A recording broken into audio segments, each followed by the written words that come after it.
2024년은 연금 투자의 원년? 올해는 투자하기 참 좋은 시기인 것 같아요. 세제 혜택이 굉장히 강력하다는 점, 한도가 까지 납입하는 거에 대해서는 오, 엄청 많이 해주네? 여러분들처럼 남들도 다 안 하고 있는 것 같지만 여러분만 안 하고 계신 거예요. 직설적으로 찌르시네요, 사모님. 왜 여기서 얘기해요?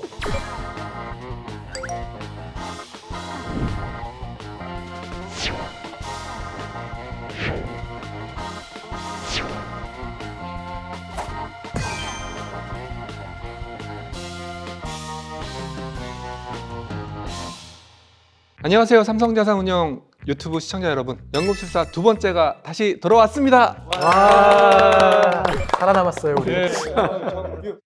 연금술사 1편을 생각보다 많이 보신 것 같더라고요. 저한테 막 어벤져스라고 누가 갑자기 불러서 아, 무슨 그래요? 말인가 했는데 네.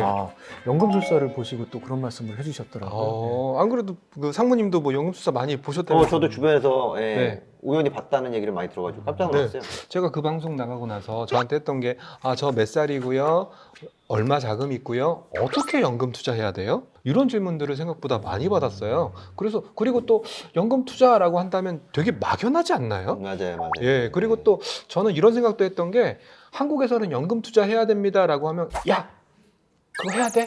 돈 묶이는데? 꼭 해야 돼? 라는 거부감도 굉장히 많이 느꼈어요. 근데 저는 기사를 보니까 미국은 안 그런 것 같더라고요. 오히려 미국에서는 402K를 이용해서 적극적인 연금 투자를 하고 있고 거기서 주식도 많이 하지 않습니까? 주식을 많이 하니까 오히려 미국 증시가 날아가고 있는 이유 중에 하나가 연금 계좌에서 돈이 들어와서 그걸로 이제 새로운 수급원이 생기니까 미국 증시가 더 세졌고 또 미국 증시가 올라가니까 내 연금 계좌도 네. 빵빵해지고. 약간 선순환이 있는 것 같아요. 네.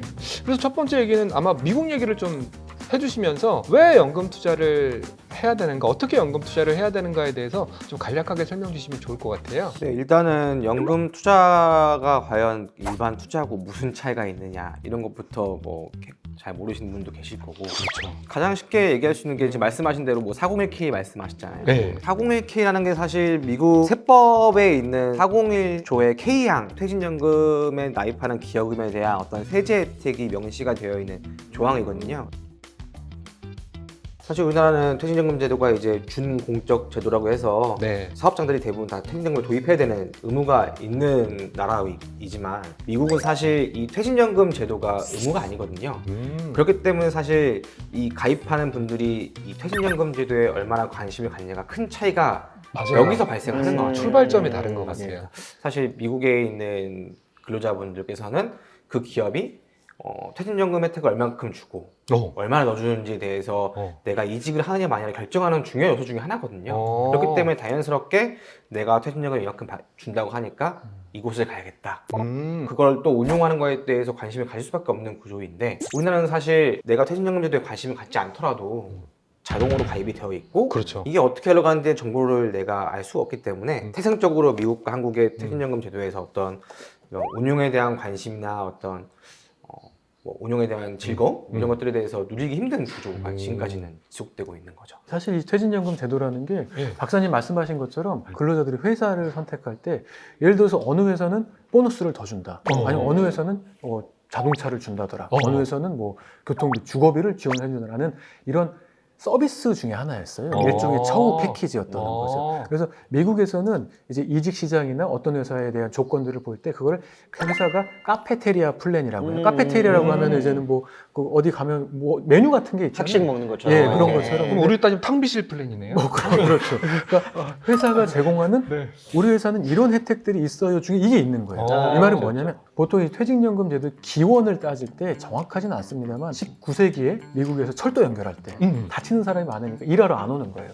그래서 이 회사가 돈은 많이 버는데 어떻게 사람들을 오게 할까라고 할 때 생각했던 게 혹시 네가 여기서 일하다 다쳐도 죽을 때까지 생활비를 내가 회사가 대줄 테니까 그거를 믿고 와서 열심히 일해라. 이 조건 때문에 안 올 사람도 오게 되는 조건이 됐던 거죠. 근데 그걸 하니까 좋은 인재가 많이 가고 그게 자꾸 퍼져서 오히려 근로자들이 그걸 요청을 했던 거죠. 되게 좋은 제도인데 원래부터 있으니까 이게 좋은지를 모르고 있게 된 거죠. 그럼 여기서 중요한 포인트는 그건 것 같아요. 미국 같은 경우는 자발적. 그렇죠. 내가 선택해서. 그렇지만 우리 같은 경우에는 약간 의무적.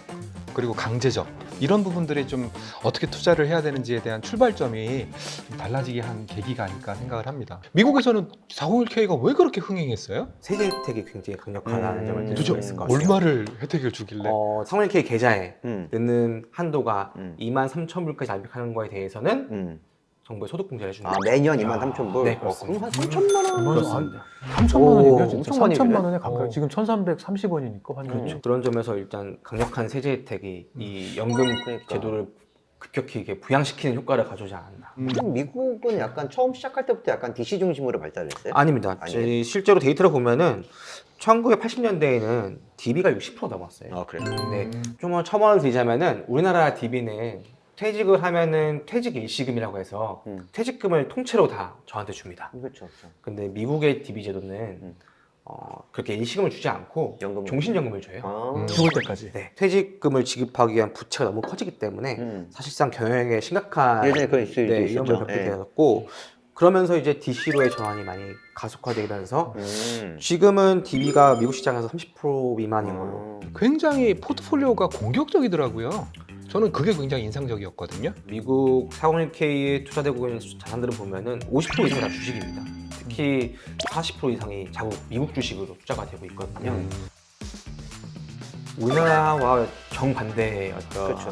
자산 배분 현황을 보이고 있는데 제도에 대해서 내가 뭐 적극적인 뭔가를 하려고 음. 액티브한 가입자들이 많이 있던 것도 있었던 것 같고요. 세제 혜택이 부여되면서 투자되는 것들에 대해서 장기 투자에 대해서 미국 시장이 워낙 계속 올라갔으니까 효과를 보면서 느낀 거 아니에요? 아, 장기 투자. 이 얘기 들으니까 우리나라 시장도 많이 달라진 것 같는 사실인 것 같아요. 우리가 이번 연금 투자 2편의 화두를 어떻게 연금 투자해야 됩니까? 라고 얘기했는데 이미 하시는 분들은 많이 하세요. 맞아요. 제가 ETF 쪽을 커버를 하고 있어서 그런지 모르겠지만 ETF도 많이 달라졌어요. 예전에는 ETF 그러면 레버리지, 인버스 레버리지, 그리고 테마 ETF 이런 약간 어떻게 보면 하이 베타류의 ETF들이 메인을 이루었다면 작년부터 월배당, 인컴, 프리미엄 그리고 뭐 배당 성장 이런 약간의 뭔가 좀 뭐라고 꼬집어서 말씀드리기 어려운 그런 시나리오로 ETF 상품들도 변경되고 있고 좀 미미하지만 연금 투자가 시작된 것 같아요. 그래서 제가 한번 정리를 해봤어요. 저는 이제 ETF니까 연금형 ETF 이런 정의는 없어요. 그렇지만 연금 계좌에서 투자해야 되는 ETF라면 저는 한 5가지 정도 전제 조건이 필요하다라고 생각을 해요. 지속적인 성장이 담보되는 기초 자산을 담고 있는 ETF는 연금 계좌에서 담아야 될 첫 번째 우선순위다라고 생각을 해요. 그리고 두 번째는 아마 연금을 타시는 분들도 계실 거예요. 그럼요. 그런 분들한테는 이제 모으는 건 의미가 없거든요. 뭔가 나와야 되거든요. 그래서 두 번째가 꾸준한 인컴. 세 번째는 믿음이에요, 믿음. 예, 이거 굉장히 민감한 단어. 저도 쓰면서 좀 민감했는데 그러니까. 혹시 본부장님 한국 주식을 믿으세요? 미국 주식을 믿으세요? 한국 주식도 믿어주세요. 믿습니다. 네. 아무래도 내가 30년, 20년 이런 긴 시간을 생각한다면 그 믿음이 좀 전제가 돼야 되지 않을까라는 맞습니다. 생각을 하고 있고요. 네 번째는 ETF는 아닌데 맥쿼리 인프라와 같은 주식을 ETF를 너무 좋아하세요. 맥쿼리 인프라가 인프라 산업은 좀 일종의 안정적인 장치 산업, 예. 플랫폼 비즈니스지 않습니까? 그래서 그런 류의 ETF를 좋아하시는 것 같고요. 마지막으로는 약간 좀 뭐 정기예금과 같은 우리가 그 DC IRP 계좌에서도 예금을 투자할 수 있지 않습니까? 그런 류의 또 ETF를 또 좋아하시는 것 같아요. 그래서 제가 정의 내린 연금형 ETF의 조건은 성장, 그리고 인컴, 그리고 믿음, 그리고 인프라, 그리고 뭐 정기예금 성격 이런 식으로 좀 정의를 내려서 말씀을 드리고 있고요. 한 가지 말씀드릴 게 있는 게 연금저축이나 퇴직연금에서 투자 안 되는 ETF 있어서 그거는 좀 안내를 드릴 필요가 있죠. 일단 연금에서는 배수는 안 돼요. 네. 뻥튀기는. 그리고 거꾸로 가는 것도 안 돼요. 네. 인버스도 안 되는 그러니까 거예요. 레버리지, 예, 예. 인버스 레버리지는 안 된다는 얘기죠. 그건 연금에서는 다 안 되는 거고. 네. 근데 퇴직연금이 조금 더 좀 규제가 있는데 이게 왜 그러냐면 처음에 이제 제도를 도입한 다음에 네. 실적 배당 상품이라는 거를 할 때 근로자들이 퇴직 자산이잖아요. 네. 그러다 보니까 여기서 손실이 나면 안 된다라는 거에 너무 다들 강박관념이 좀 있었구나. 하다 보니까 이걸 뭔가 제도로 위험하게 투자 못하게 하자 이런 게 있어서 초기에는 그 우리가 소위 말하는 이제 주식이 주식형과 같은 이제 금액이 왔다가 마이너스도 날 수 있는 자산을 40% 이상 더 담는 펀드는 전체 자산의 40%까지밖에 투자가 안 됐었어요. 40, 40이었어요? 예. 실제 주식이 들어가는 게 되게 낮았었던 거죠. 그렇게 사서 곱하면 거의 16%밖에 안 되는 그렇죠, 거잖아요. 그렇죠. 예. 그러다 보니까 이거를 이제 지금은 70%까지 높아져 있기는 합니다. 네. 그래서 이걸 똑같이 따라가요. 지금 우리 주식형 ETF 투자 가능하고 주식형 펀드 투자 가능해요. 언제까지? 퇴직연금 계좌가 예를 들어 1,000만 원이면 그중에 70% 700만 원까지 가능하다.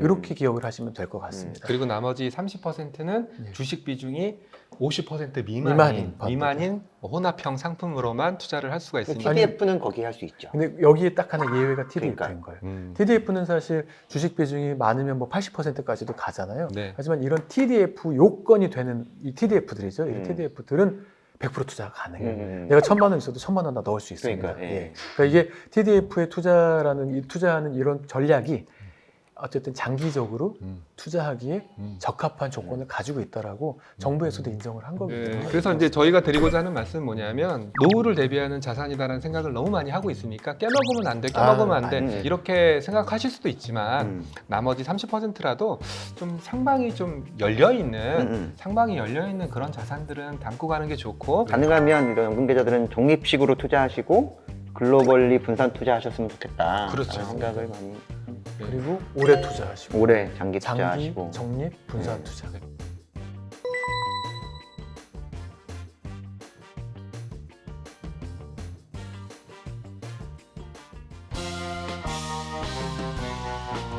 자, 근데 우리가 잘 모르고 있는 잠자고 있는 퇴직연금들을 자동으로 운용해주는 제도가 시행이 됐죠. 디폴트 옵션은 당연히 좀 위험 등급이 낮은 그런 등급들을 선정할 건데 그럼에도 불구하고 수익률이 꽤 괜찮더라고요. 네, 보니까 이제 고용노동부에서 2월 5일자 보도자료를 냈는데 네. 이제 디폴트 옵션 적립금이 12조 원을 이미 돌파를 했고 이게 수익률을 보면 초저위험이 1년 성과가 4.56%, 저위험이 7.69%. 이미 사실 초저위험과 저위험 사이에 이미 3% 정도 그렇죠. 갭이 발생을 하고요. 중위험은 10.9%, 야. 그리고 고위험은 14.22%. 그러니까 초저위험과 고위험 간에 사실은 선택 버튼 하나를 다르게 했을 뿐인데 사실은 1년간 10%의 수익률 차이가 발생을 했죠. 가능하면 그래도 좀 보수적인 투자자라도 초저위험보다는 약간 저위험 정도까지는 좀 올라오셔도 되지 않을까. 그리고 조금 공격적이신 분들은 중위험까지 뭐 또는 고위험까지 하셔도 되지 않을까라고 생각을 합니다. 디폴트 옵션이라는 게 원래는 좀 어딘가에는 투자를 해야 되지 않겠어? 그렇죠. 잖아요. 그렇죠. 예. 그런데 그게 또 예금이야. 이거는 약간 좀 제도 취지랑도 안 맞는다고 보는 게 맞아요. 네. 그리고 자꾸 우리가 위험이라는 단어를 붙이는데 물가 상승률, 그러니까 돈의 가치가 같이 못 올라가는 거 이거 위험이거든요. 그렇죠, 오래 그렇죠. 투자했을 때 그렇죠. 보면 구한말 시대의 현금을 지금 꺼냈다고 생각해 보세요. 수집가들한테 파는 게 이거지. 그렇죠. 항상 주식. 그때 할아버지가 사두신 삼성전자 주식 2주 막 이런 것들이 지금은 뭐 저는 디폴트 옵션이 좀 약간 혁명적이다 이 수치를 보고 혁명적이다라는 생각했는데 두 가지입니다. 연금 계좌 운영하시는 분들은 주로 ETF를 많이 빈티지로 쓰셨었거든요. 근데 디폴트 옵션으로 말미암아 어찌 됐건 그 자금들이 펀드로 간다는 게 느껴지는 게 최근에 TDF 쪽으로 돈이 들어오고 있잖아요. 네, 맞습니다. 올해 초에만 515억 정도 들어왔고 지금은 한 700억 정도 들어왔는데 작년보다 올해는 약간 체감을 하고 있어요. 그러니까 퇴직연금 쪽에서 자금이 들어오고 있다. TDF뿐만 아니라 미국 인덱스 펀드나 이런 약간 성장을 가져갈 수 있는 자금 펀드들의 약간 스마트한 자금, 퇴직연금 자금들이 좀 빠르게 움직이고 있다라고 생각합니다. 두 번째는 수익률을 보고 깜짝 놀랐는데 사람들은 특히 금융시장에 있는 사람들은 어떨 때 신이 나냐면 돈 벌었을 때 이제 이분들도 자기 계좌 까보고 깜짝 놀라실 거예요. 나 아무것도 안 했는데 그냥 나 초저위험, 저위험, 중위험 선택만 했을 뿐인데 이렇게 큰 수익이 났어? 그럼 내가 한번 제대로 뜯어보고 이 회사로 한번 바꿔볼래, 이 회사로 한번 바꿔볼래 이러면서 또 연금을 불리는 맛이 또 생길 거라고 생각을 해서 디폴트 옵션이 상당히 신선하더라고요. 사람들이 저도 얼마 전까지 잘 몰랐고 네. 이게 잘 모르고 계신 게 디폴트 옵션 한번 선정하면 네. 바꿀 수 없다라고 생각하시는 분들이 많은데 아니에요. 바꿀 수 있잖아요. 네, 얼마든지 그러니까 바꿀 수 언제든지 바꿀 수 있고 예. 고위험을 해놨다가 못 바꾸면 어떡하지? 약간 이런 걱정 네, 때문에 네. 초저위험으로 가시는 분들도 계실 텐데 네. 언제든지 바꿀 수 있으니까 갑자기 그 생각이 드네요. 이걸 만약에 이 디폴트 옵션의 캐터고리를 초저위험, 저위험, 중위험, 고위험으로 해놨는데 그 워딩을 만약에 초저수익, 저수익, 중수익, 고수익을 했으면 그래도 사람들이 초저수익을 선택했을까? 하는 생각이 좀 들긴 하네요. 그리고 디폴트 옵션은 사실 업계의 되게 수건 사업이었어요. 그렇죠. 제가 연금을 오래 하면서 어. 디폴트 옵션이 도입되면 우리나라 그런 투자 문화가 되고 결국 우리나라 국민들의 노후 자산이 적립이 될 거다라는 그런 믿음을 가지고 있었는데 그래도 제도가 상당히 논의되고 나서 도입되기까지 상당히 빨랐어요. 그러니까 그런 것들은 또 많은 분들이 노력을 해주신 덕분이 아닐까라는 생각을 하고 진짜 있고. 좋은 방향으로 가고 있다고 생각해요. 네. 고령화가 되게 빨리 진행되고 있는 맞습니다. 사실 전 세계에서 제일 빨리 진행되고 있는 나라일수록 퇴직연금에 대한 준비가 더 빨리 이루어져야 맞습니다. 되고 예. 예. 그러면 과연 연금 투자는 언제부터 해야 돼요? 라이트 나우라고 생각합니다. 오. 나이가 많은 분은 많더라도 나에게 맞는 걸 지금 찾으셔야 되고 나이가 어리신 분은 더 좋죠. 지금부터 시작을 해야 되는데 저도 이제 최근에 좀 재밌는 자료를 봤는데 20년하고 21년, 1년 사이에 얼마나 많이 달라졌느냐가 있는데 다른 숫자는 제가 그래도 그렇겠구나 했는데 20세에서 29세 자그만치 20년 대비 21년에 70%가 증가를 했어요. 예. 오. 이건 어떻게 바라봐야 되는 건가요? 제가 생각하기엔 젊은 사람들이 음. 우리가 막 잘 모르시나요? 우리는 이렇게 얘기를 했는데 실제 20대들은 알고 있는 거예요. 소비에 대한 내지가 있어서 20대들은 미래에 대한 저축을 안 할 것이다라는 게 일종의 편견이었던 거예요. 그렇죠. 선입견이었던 거예요.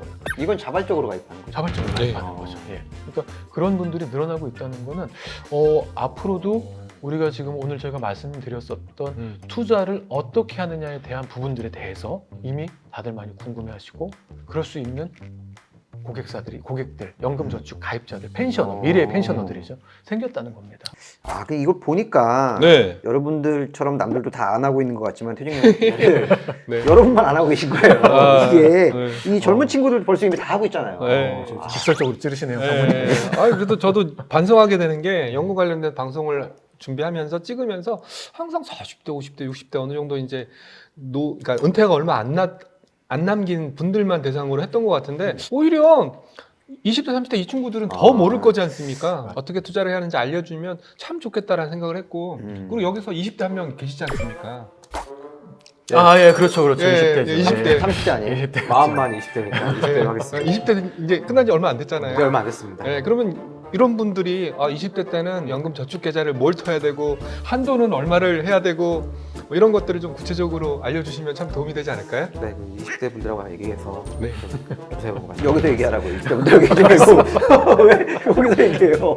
자, 오늘은 여기까지 좀 준비를 해봤고요. 오늘은 우리가 연금 투자 어떻게 해야 하면 돼요라고 막 질문을 던지면 되게 막막하시거든요. 근데 뭐 디폴트 옵션이라는 또 제도가 있어서 알게 모르게 또 하고 있고 또 ETF 시장에서도 연금형 ETF들이 또 거래가 잘 되고 또 많이 사고 계세요. 그리고 또 올해 같은 경우에는 디폴트 옵션이 됐던 또 다른 자금이 됐던 또 펀드 쪽으로도 네네네. 또 돈이 들어오고 있으니까 2024년은 연금 투자의 원년? 저는 뭐 그렇게 봐도 무방하지 않을까. 올해는 투자하기 참 좋은 시기인 그렇죠. 것 같아요. 맞아요. 일단 금리가 떨어진다는 거는 채권에도 되게 유리하고 그동안 금리가 너무 높아서 사실 주식이 올랐어야 되는데 못 오른 부분들은 같이 올라갈 거기 때문에 사실 되게 쉬운 거죠. 주식도 오르고 채권도 오를 가능성이 높으니까. 그래서 저희는 어떤 빈티지 최근에 좀 많이 말씀을 하고 계시나요? 저희 이제 한국형 TDF 같은 경우는 사실 뭐 나이에 맞게 하시면 되는데 저희는 뭐 2040, 2045 이렇게 많이 추천해드리고 있고 참고로 TDF도 ETF 형태로 또 상장된 게 있어요. 코덱스 TDF 2050 액티브라는 ETF도 있으니까 연금 투자를 뭐 고려해 보시면 좋을 것 같습니다. 그리고 지금 요거 보시는 분들은 또 보신 김에 그럼 나는 디폴트 옵션을 했었나? 하고 한번 계좌 한번 들어가 보시고 네, 그래서 선택 안 하셨다면 디폴트 옵션도 뭐 초저위험, 저위험 이렇게 선택해서 빨리 시작하시는 게 퇴직연금 계좌 투자를 빨리 시작하시는 게 도움이 될 것 같다라고 말씀드리고 싶어요. 긴 시간 수고 많으셨고요. 우리 3편에서 만날 수 있나요? 만나요. 저는. 네, 그러면 우리 3편에서 만나요 하면서 인사하기로 하겠습니다. 3편에서 만나요.